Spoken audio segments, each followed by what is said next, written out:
ఆనాడు నువ్వు 5,000 రూపాయలు సంవత్సరానికి రైతు బంధు కింద 10,000 ఇస్తే నేను ఎన్నికల్లో 15,000 ఇస్తా అని చెప్పిన. కానీ ఏ రోజు కూడా చంద్రశేఖరరావు గారు మనం అప్పుల్లో లేము, మనం ధనిక రాష్ట్రం, మన దగ్గర సంచుల కొద్దీ గుమ్మీల కొద్దీ రూపాయలు ఉన్నాయని అబద్ధాలు చెప్పిండు. వచ్చి చూస్తే గుమ్మీలు ఖాళీలు ఉన్నాయి, గుమ్మి కింద పందికొక్కులాగా కేసీఆర్ కుటుంబం మొత్తం తిని కూసున్నది.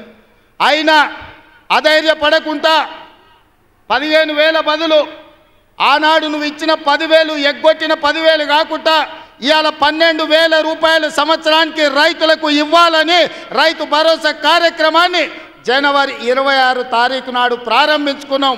మార్చి 31 లోపల ప్రతి ఎకరాకు వ్యవసాయ యోగ్యమైన భూమికి ఎకరాకు 6,000 చొప్పున మీ ఖాతాలో వేసే పూచి నాది అని నేను ఈ వేదిక మీద నుంచి చెప్పదలుచుకున్నా.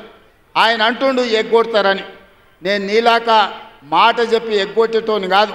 దళితులకు 3 ఎకరాలని ఎగ్గొట్టినావు, దళిత ముఖ్యమంత్రి అని ఎగ్గొట్టినావు, డబల్ బెడ్రూమ్ ఇండ్లు అని ఎగ్గొట్టినావు. ఇట్లా చెప్పుకుంటూ వెళ్తే 100 మాటలు ఇచ్చి ఎగ్గొట్టిన చరిత్ర నీది, పంగనామాలు పెట్టిన చరిత్ర నీది చంద్రశేఖరరావు.